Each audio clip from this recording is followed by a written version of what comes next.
Hello. I am here today with the wonderful Isha Blaaker, who is, who is my friend who makes me laugh very, very much. And we're definitely keeping this introduction now. Isha is a model turned actor born in Suriname, grew up in the Netherlands, now lives in New York, and uh, extremely talented actor. You're doing some really cool projects, which we're not going to talk about because of the strike. But instead, we'll talk about your voice and your background and your perception of self and identity through the lens of voice. So, Isha, welcome. Tell me a little bit about what it was like to grow up in the Netherlands, and is there a big Surinamese population there? Yes, half of the Surinamese people in the entire world live in the Netherlands. Wait, So why is that? it used to be a Dutch colony. So Mm. half the Dutch people, still spoken in Suriname? yes, it's the main language, and then there's also Creole. So when the borders closed, most of the people moved, or half the people moved to the Netherlands. Um, yeah, is there anything speech wise? There's certain words that people from Suriname when they speak Dutch use that other Dutch people would not use. So there's Like certain what? things that, but I think otherwise, if you're brought up well, then you speak Dutch well. Like any immigrant in America who speaks English very well without an accent, it's kind of similar. Hmm. So, was the Creole spoken in your house or Netherlands proper Dutch? No. So my mom would always speak Dutch, and it was her thing to raise us properly and make sure we speak, the Dutch properly. But at birthdays with aunts, family members, you would hear the Creole left and right, and because all of those were technically I'm first generation, but I grew up as a second generation probably. But the first immigrants, my aunts and uncles, my mom, they still have that accent when they speak Dutch. So those things kind of seep in every now and then. But predominantly, I think my accent in Dutch is not really there. What I will say, I think when I speak Dutch, I have a very heavy local accent for my city. Hmm. Most people know Amsterdam in the Netherlands, and I'm from Rotterdam, which is better. And but I have quite a heavy I can have quite a heavy accent from Rotterdam. So much so that when I learned how to speak with an American accent, um, I kind of forgot what Dutch meant. So sometimes it'll come out, but I don't fully notice it. But to have to be able to do Dutch, I have to remind myself of what my local accent was. So I can do my local accent in English, but to do a random Dutch accent, I don't know exactly what that means. Hmm. Going back to the idea of Creole, so the Creole accent that your relatives speak, that's considered not proper? Isn't that just considered another dialect, or is there a stigma in the Netherlands? When they came to the Netherlands, yes, maybe so. Now, not. Thing in Europe is that I'm sure all over the world, but there it's more so I think than in America. Um, you have different waves of immigrants. So when they came on the first wave, they're new. They're more together. They keep their accents, and then I'm second generation, so my wave is more accepted, more integrated. So we speak Dutch a lot better, and then the wave that comes after us doesn't speak the original language at all anymore. Um, so that's quite an interesting thing that they might have dealt with a completely different country than I dealt with growing up. How did that affect your identity growing up? It's kind of funny. I think a lot of immigrants have this feeling of like, where do I feel what's home for me? Am I Hmm. Dutch or am I Surinamese? But when I'm in the Netherlands, they see me as somebody from Suriname. And when I'm in Suriname, I'm not fully local. They see me as a Dutch person, which I would imagine any person in the US, if you're Jamaican, for instance, in America, you're Jamaican, but in Jamaica, you're American. So there's nobody that you feel home with. And funnily enough, I never struggled with that because I was like, there's one group that's the exact same way as I am. And that's the Dutch Surinamese people, that are about my age and that don't speak their original language all that well. That's my group, you know. And that gave me a lot of peace. I never had to um, try to be more of a part of Hmm. the people back home or the people in the Netherlands. Yeah. How lucky. Yeah, it's very It's very difficult to Americans where I'm from, though. Sometimes it's annoying because where I'm from, it all makes sense, and here in America, it's like, oh yeah, he's from some random country in South America, but he grew up in Europe, and I think and then they name a random country. I'm like, no. Yeah, that's why I asked about the language in Suriname because so many people don't know that there's Dutch in South America. Everyone thinks it's just Spanish in all of South America, but it's not. Yeah, yeah. Excuse me. So now you've moved to the United States. How long ago did you move here? Ooh, I think it's 8, 9 years. Yeah. So you're basically American as well. Add that to your whole charcuterie board of identity. How has that affected your perception of self and identity, or has it? That's a deep question. Sense of self. Um, yeah, you absorb the culture to a certain extent. There's a lot of things that um, people here think differently about, and then you don't realize it, but only until you go home, you're like, oh wait, that's not normal to think that way. It's just a very American way of thinking. You know, yeah, yeah, that was kind of funny. And also as a black man, um, back home, I am from a certain country, certain ethnicity. You could be purple, for all that matter, but you're still from that country. I have Indian family members, I have Chinese family members, but they're all Surinamese. Creole family members, we're all Surinamese. But, here it's like you're black and you're not. Mhm. and, and if you don't seem black, or African American, then you seem kind of unfamiliar. But I'm not African American. My whole culture and essence and way of being comes from a different place. So I had a lot of African Americans who just gave me, um,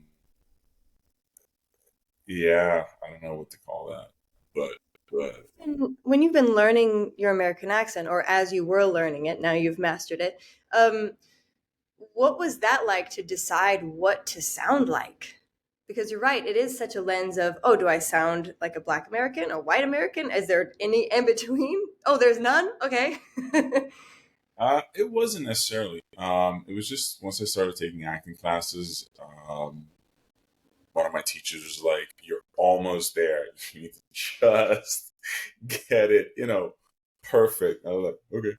And I started taking acting classes at the school, and then that almost took like two, in the end, 5 years to work out, and I'm still noticing things that aren't fully, worked out every time we get on a on a private you and I.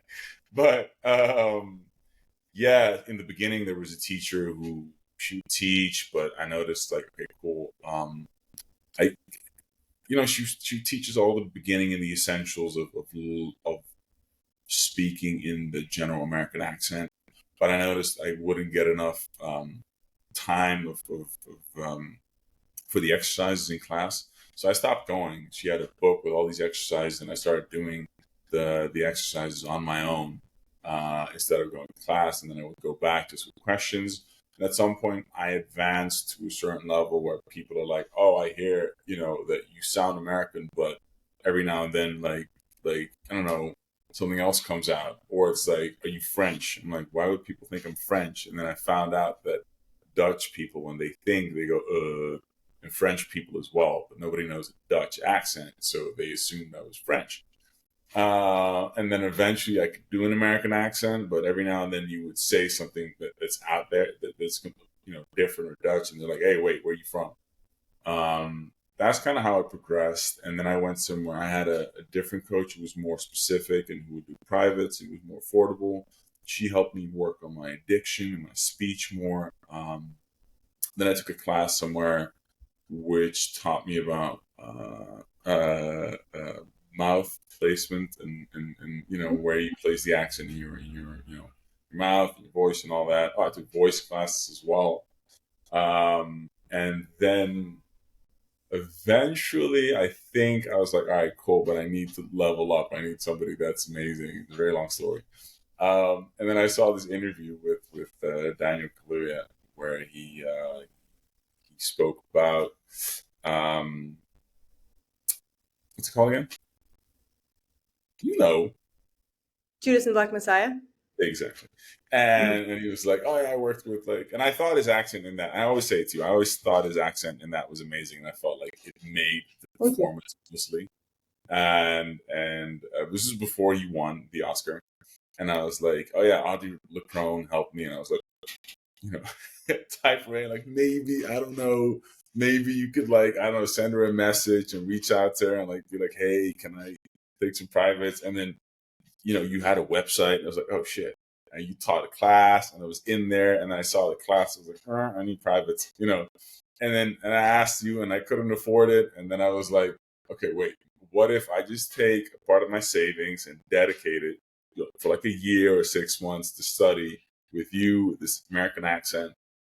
And I did, and it paid off. And quite quickly, we started going on other accents. We started doing British, and I think a year later, I booked a bunch of jobs with different accents, which I can't talk about. Yeah, now all these last jobs you've been booking have been all sorts of different kinds of accents, which is so exciting. So exciting. I Yeah, remember actually when you first reached out to me because you were so complimentary, like I loved your work. I was like, oh, compliments will get you far. Yes, you could take class with me. Come on in. I had several people do that, and I'm always so grateful to have Daniel who did that with all of his press interviews for Judas and the Black Messiah. He was putting my name everywhere in like every interview. That does not happen for dialect coaches. That was extremely generous and sweet of him. yeah, but you deliver, and I've said this before as well. It's like I've worked with a lot of accent coaches, some of whom you've referred, and one, you're always on time. Two, you're always very prepared. Three, you're on my ass when I don't do my homework. Shit gets scary at times. But the biggest one is that no, but seriously, the biggest one is that you're way more specific than any of the other coaches I've worked with before. So that's like, all right, cool. If I need to level up or do something very complicated, you're the one. You know what I'm saying? Why do you find that specificity is better in accents? I think in the beginning, it's not. I think in the beginning, you need to drill the basics. That's my experience. But at some point, you need to fine tune because my personal issue, which I even noticed on like some of the last accents I did, you'll do it well, but there's some moments where it comes out, or people will go, I don't know, I don't fully believe it, and you need somebody that can be like, yeah, it was that thing over there, and then you can work it out. An Yeah, embodied performance. I was actually just having a private session with someone in Austria right before this, and he um, was doing an American accent, but wasn't acting in it. So it turned into a whole hour on just drilling this monologue and making him actually act in the accent. Because a lot of times, what you have to do is sort of a seesaw where you work on the acting and then the accent goes to shit, and then you work on the accent and then the acting goes to shit, and so you really have to go back and forth jumping between them until they can marry, yeah, which and you're pretty good at doing. thank you. what I struggle with is that I find it a very ephemeral part of acting, or a very ephemeral craft. Like, you feel like you have it, and then you feel like you've lost it. And it part of it is like working out and going to the gym. Like, you need to keep working those muscles of proper and Mhm. clear speech. Um, but then, like, for instance, the British accent, it's like I feel like I have it, and then it's gone, or you nail it, and then once you get the set, you nail it again, and the project comes out, and you're like, "Ugh," it was all over the place, or it's all kinds of British or whatever, and it's just like, now you and I are working on the new frontier, which is mouth placement and breath work, and I just Mhm. hope that once we can harness that. Um, It'll make all the work a lot better. And I just hope that, I've been working on all this accent work for I don't know how many years, but I hope at some point it'll get to the level where I can say, okay, cool, I got the basics. Now it's Yeah. just about preparing for a project. But I'm hopeful, and I'm Honestly, Isha, I have complete faith in you. For real. I have complete faith in you. You got this. Um, I think acting in an accent is so complicated because, like we discussed, your accent and the way you speak has so much to do with your identity and where you grew up and your background and all of this. So, changing that, not only are you changing the placement and the muscles of where your voice is, but you're changing everything about who you are and how you communicate with the world. It's kind of exciting. yeah, and I think I've been lucky that I always had a thing for languages. So, and I think that helps. And every time I would go on vacation, which is also easier when you're in Europe, I would learn how to say a few words or a few sentences in that language with that accent. So I could go to the store and order a couple things, and they would assume that I'm local. And then also Hmm. with my skin color, and the way I look, there's a lot of countries where they would assume I'm actually local. So that worked in my advantage, and I had a lot of fun with that. Um, but I You get to click that ethnically ambiguous box that everyone wants to be able to match. Yeah, but in America, that sounds like you're boasting about you because you're light skinned, and in the rest of the world, it's like, oh, that's interesting, So it's a tricky topic, but um, but yeah, the language thing has definitely helped to develop my ear, and that I'm very thankful for that.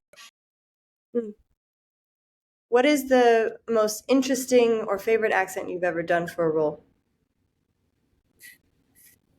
British has been the biggest payoff, I would say, because it's another basic accent that you could use for so many more roles, and then open it up to the RP and the slang, Yeah, I was maybe, going or to say, when you say British, what do you mean? all of them. It just lends itself to so much more. Um, but other than that, I think the transatlantic was quite a lot of fun as well. Um, Mhm. yeah, yeah, yeah. Yeah, I can't wait to see what roles you have next because I think especially for some people who have come from the modeling world, they get boxed in as just playing the pretty boy, and so you've been able to go past that, elevate past that, and to be able to play really meaty roles with different accents and different ways of transforming yourself, which is exciting. Yeah, thank you. I have amazing agents and amazing coaches. Um, you're one of them. And yeah, it's just it's a continuous battle and I feel my responsibility also, that being my archetype, or I get I say my typecast is that once I book something, I gotta change as much as I can because I already show up as a character, which it's a blessing that I have to, and it's a lot of fun. Um, in terms of okay, let me think about how to ask this question. A lot of Hollywood, or Hollywood in general, is shown through an American lens. So Hollywood is global, but it's through an American lens. How do you navigate choosing where your characters should be from and what they sound like? And do you think that it should be so Americanized, or do you think it's possible for the Hollywood lens to open up and be more global to sound? I'm not sure. I just know I call you first, and I don't say that kiss ass or whatever. It's true. I'm like these days. I'm just like, yeah, whatever. But if I understand your question, well, is like if there should be more foreign characters in movies or Hollywood. Is what you're saying? Hmm, Let me. Well, I'll mark this point and we'll just delete that part. No, but It says a weird question. I guess what I'm asking, Hollywood is global, but so the Hollywood movies show around the world. However, it's still made through an American lens. There's not many people from different cultures and different countries making these films, and thus everyone is expected to sound American. mm, How have you dealt with that? um, yeah, that's a difficult one. Um, Is that too well, difficult to speak on? no. It's kind of interesting because like either you play the foreign guy, or or you play an American. But some really interesting character with like three different influences in his accent that none of which are American, you hardly get because Americans wouldn't be able to place it. But I think it also has to do with where does the biggest part of the audience come from? If that's America, then Mm. you know. Um, yeah, I don't know. I don't necessarily mind it. Yeah, I don't Do you think it's necessarily. possible to play characters that have different backgrounds and upbringings, like yours, like your own personal story? Is that too Yeah, complex to be on screen? no. Funnily enough, one of the first jobs I got was that, where they were like, "Yo, we don't care about your accent as long as it sounds foreign." I actually got the note. I don't like want to know where it's from. I want you to be uh like the foreign dude with. And I've like in college and university, there were a lot of people that had some interesting accent where you couldn't place it because they're well educated, they've traveled, and they speak English very well. Um, But do you see those on screen? no, and if you see them, it's just that guy or the foreign dude or whatever. Like that's also a type you can play. Do you think that's something that will always take us out of the story, or is it something that can be addressed in Hollywood? Because we're starting to see different stories, diverse stories in Hollywood.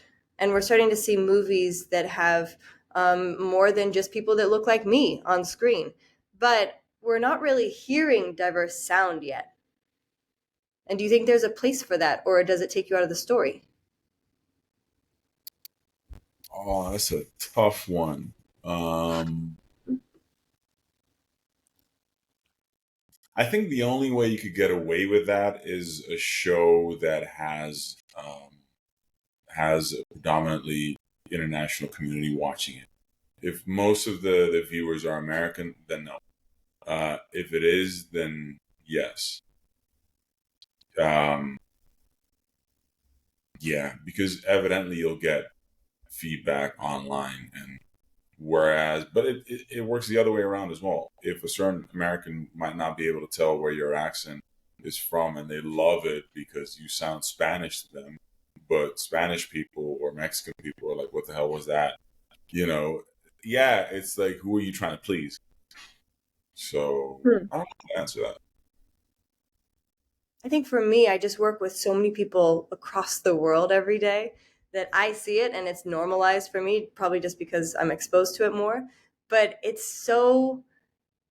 enriches my experience as a human to know all these people from all these different countries and to hear about their culture and perspective. So I'm pushing to see that more in Hollywood because I think it really expands us as humans. I think for biopics, definitely, yeah.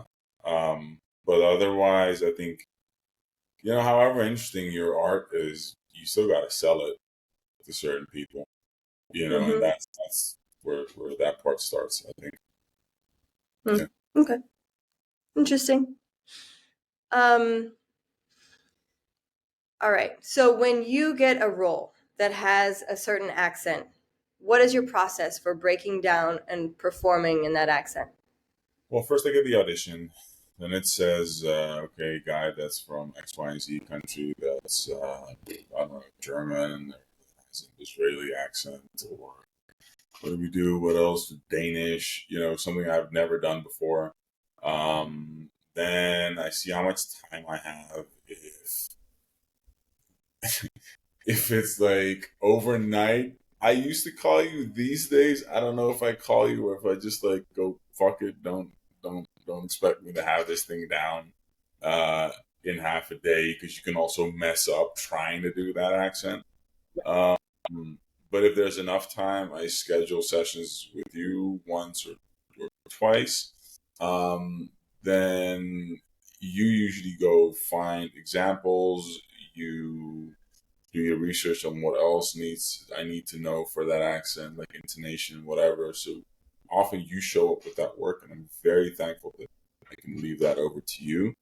Um, Well, we do it together oftentimes. So I'll say, who are your voice models? Like, figure out what your character wants to sound like, or sort of the energy, maybe. And then I'll come as well. So we both come to things to the table, come with things to the table. yeah, but I feel like that's often as well when the project's booked. Like for the audition, it's like I'm already working on breakdown, on the acting, getting the lines down. So I'll try to have one session with you somewhere in the beginning, and I see, okay, can I do it? How much of it can I do it? And then once I can be like, "Alright, cool, that part I can attain," we mark the script, where all the words are, where they change from American to, let's say, I don't know, a German accent. And then I go study the material you gave me and keep working on the script. I then drill the lines in the accent, and then I do my emotional homework, and then I drill the lines again with the emotional stuff prepped, um, in the way it was written down. So in the accent. So then the emotions and the accent blend. So by the time I start taping, it happens on its own. I don't have to think about it anymore. Then Now, that evidence, is a lot of work. Do you find that it's worth it? yes, yeah. Why? If I just drill it without the emotional stuff, it'll be intellectual. So I need to drill my lines emotionally as well. Or once I get into the audition and add the emotions, it doesn't connect often. Um, Also, when I work, do a new accent or work on a new accent, or haven't been in an accent for a while, it takes extra brain power. So it's harder to improvise, to listen and respond. And I'm trying to grind it in there so much that it doesn't take any brain power, and I don't have to think about it. Or else I'm just trying to do the accent during the audition. And then evidently there's going to be some places where the accent comes off, or my Dutch accent even comes through in the audition. I have to forgive myself for that, because all they need to see is if I can kind of attain that accent or can do it. And the acting is more important. And then Mark if that. Yes, the acting is more important. yes, yes, you told me many times. Um, then, but process wise, I think. So sorry. If I then book the audition, we kind of start over. We find the right examples, multiple people. I go out and find people that I know that have that accent, and then they'll record the lines for me. They'll just read it without acting. They'll read the script for me. Or same for the audition. We also did that as well. and then I have multiple people saying the lines. So I know if I have one person, I don't have to fully copy that person, but there's a freedom between this person and that person that both have, for instance, a German or a Spanish accent. Um, and then we drill like some of the mouth placement and all that. Now I have to start speaking in it, so everybody that's around me just has to deal with my new accent. I'm German, or I'm Spanish, or British, or whatever. I step out, I go to delis and stores and speak it there to people that, if they're from a different country, it's a lot easier. But I start speaking it out there because my brain needs to get comfortable with speaking that accent. How horrible it might be, it just needs to get comfortable in it. And then with all the time that's left, we fine tune it and get better. I try to get in as many reps with you as I can. I practice on my own. And also, we mark the entire script. So even though I can free flow in it, I know exactly my lines. Um, that, then evidently there will be a couple things that annoyingly so will stay in there. And those I need to drill out with tongue twisters or anything like that. Intonation, and at some point you like this thing that goes off in your head after like weeks or a month or whatever, where you're like ding, and it like clicks. You're like, Yeah. oh wow, I can comfortably live in this thing, you know. And then you go to set, and what I've learned from the last few projects, which I didn't know before, is that I have to be centered in my voice. Um, Mm. and relax, because stress comes in and you start kind of talking up here, and where your jaw tenses up and you change your accent. Like, I'm already a bit more loose now from the beginning of this interview, so it's easier for me now to do my American accent.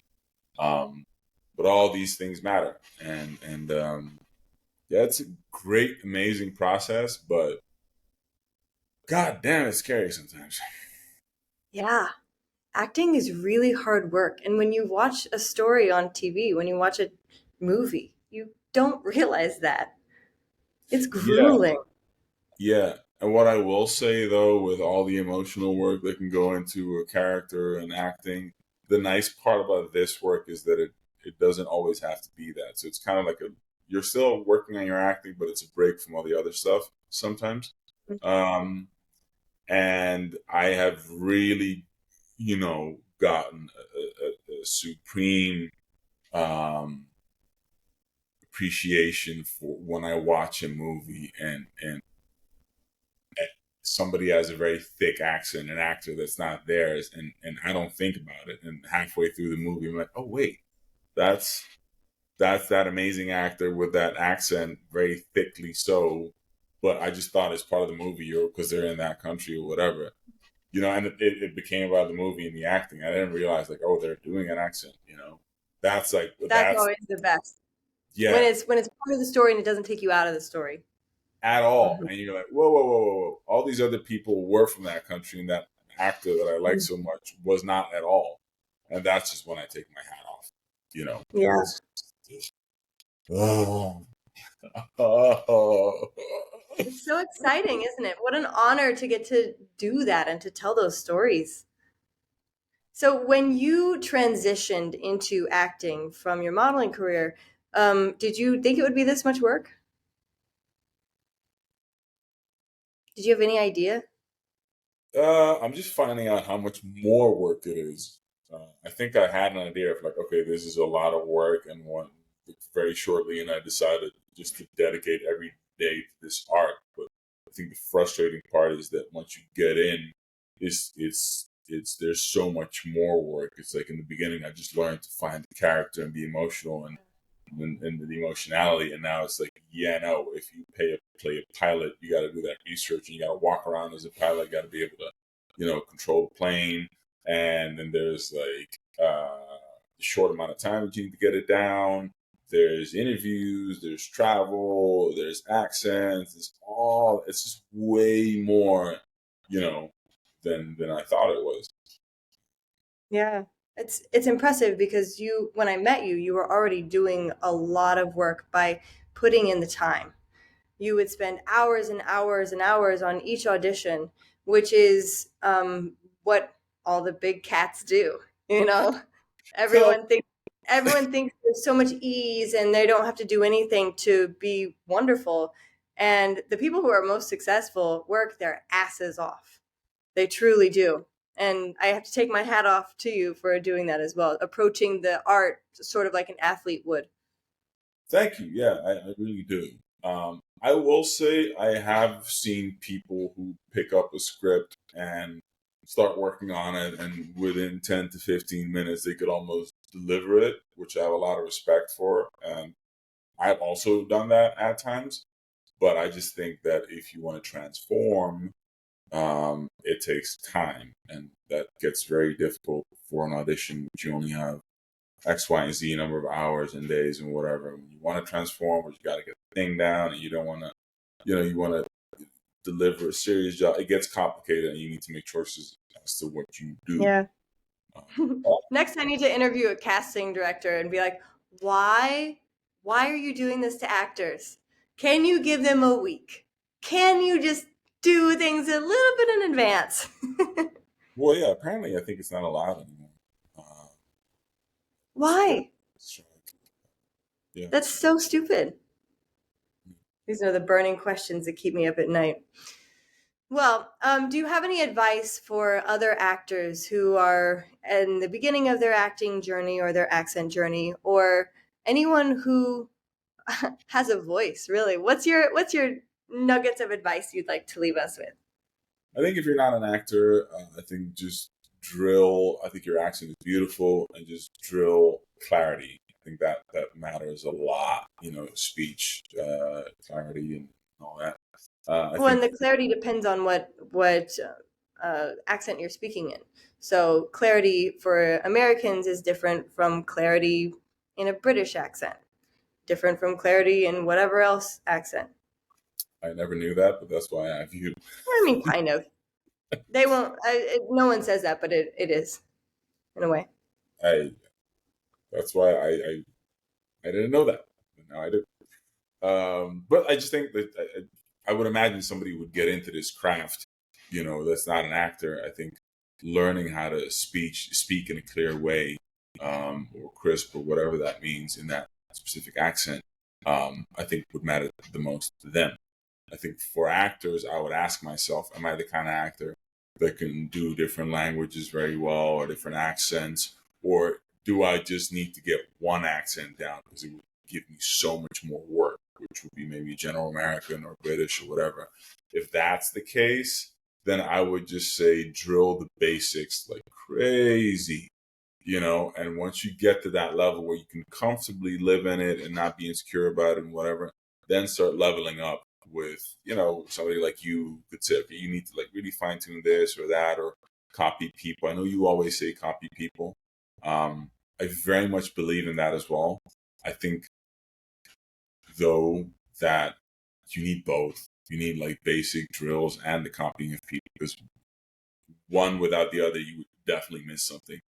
And I think if you're good at copying accents, yeah, do the drills first, but then I would almost say copying people might actually do a lot more for you, which I'm noticing now with me, because you can get really, really nitpicky because Yeah. you have that ability. Yeah, take the easy way out for sure. This work is too hard. Do whatever's easiest for you. Yeah, Well, Isha, thank you so much. This has been a lovely conversation, and I'll see you tomorrow for a session. thank you, Audrey. It was Okay, yeah. bye. All right.